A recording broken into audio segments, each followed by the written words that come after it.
मऊ जिले के गौरी घाट बाज़ार में हमारे प्रदेश सचिव आदरणीय नवल किशोर साहब एडवोकेट जी के यहाँ आज पीडीए का एक प्रोग्राम किया गया था, जिसमें मुख्य अतिथि आदरणीय हम लोगों के नेता और आजमगढ़ के बहुत लोकप्रिय सांसद आदरणीय धर्मेंद्र भैया भी इस पीडीए में शामिल हुए थे।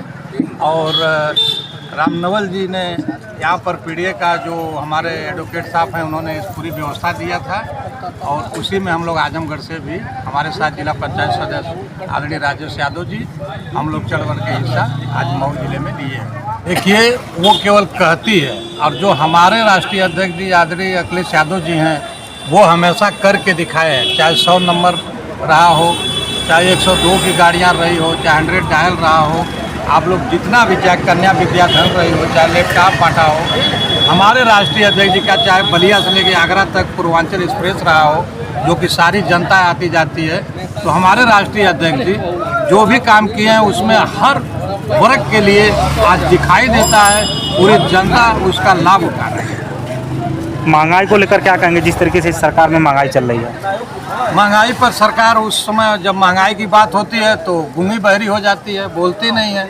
बस भाजपा को केवल हिंदू मुसलमान ही एक लड़ाई लड़ाते हैं, जात धर्म के नाम पर अपना वोट लेते हैं। विकास के मुद्दों पर आपने देखा होगा कि विकास के कार्यों के लिए कभी उन्होंने इस पर चर्चा किया? प्रधानमंत्री जी कभी लोकसभा में बोले इस विषय पर? कभी, मतलब कभी भी विकास के कार्यों को न डीजल पर, न पेट्रोल पर, न तेल पदार्थ पर, किसी पर, खाद्यान्न पदार्थ पर कभी भी कोई बीजेपी का नेता इस पर नहीं आता है। केवल हिंदुस्तान, पाकिस्तान, मुसलमान, यही नारा उनका रहता है, और ये बीजेपी का यही फंडा है। हाल ही में सीओ अनूप चौधरी का एक बयान वायरल हुआ है, जिसमें समाजवादी पार्टी के राष्ट्रीय महासचिव प्रोफेसर रामगोपाल यादव ने कहा है कि ऐसे लोग सरकार बदलेगी तो जेल में होंगे। क्या कहेंगे इस तरह के चीज़ों? देखिए, ऐसा बयान हमारे जो राष्ट्रीय सचिव जी हैं वो डायरेक्ट ऐसा बयान नहीं कहे हैं। नहीं, किसी उनके बयान पे बोले हैं वो। अब बयान पे अब आप एकदम किसी भी वर्ग को आप एकदम डायरेक्ट घेराव करेंगे तो वक्त आएगा तो हम भी करेंगे, लेकिन ऐसा नहीं है कि किसी एक जात विशेष को इस तरीके से नहीं करना चाहिए। संवैधानिक और सीओ साहब एक संवैधानिक तौर पर एक ऊंचे स्तर के अधिकारी हैं, उनके लिए तो सारे लोग, पूरे देश के लोग, पूरे प्रदेश के लोग, पूरी जनता हमारे सीओ साहब के लिए बराबर होती है।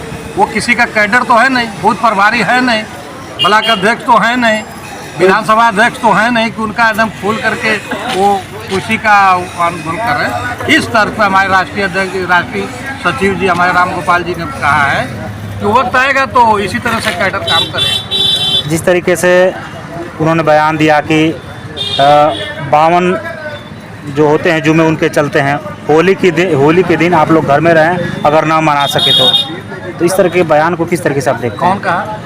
यह सीओ का बयान पूरी तौर से कम्युनल बयान है जी। वह भाजपा का एजेंट पूरी तौर से काम कर रहा है। अगर इस देश में संविधान की सरकार होती तो सीओ को टर्मिनेट होकर के सीओ का काम है कि कहीं भी सांप्रदायिक दंगा न भड़के, लाइन ऑर्डर को चुस्त करे, कोई भी उपद्रवी अपना त्यौहार मनावे, किसी के त्यौहार में दखलंदाजी पैदा न करे। यह जिम्मेदारी होती है प्रशासन की। वो अपनी जिम्मेदारी नहीं निभा रहा है और दहशत पैदा करके कह रहा है कि लोग अपने घरों में रहें। यह किसी जिम्मेदार अधिकारी का कोई काम तो नहीं है।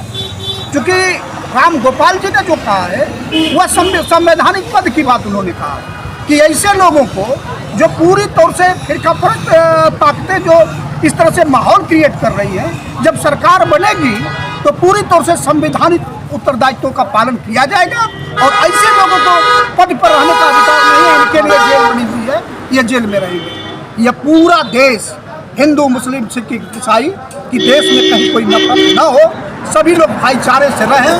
सरकार का काम है रोजगार पैदा करे, नौजवानों को रोजगार दे।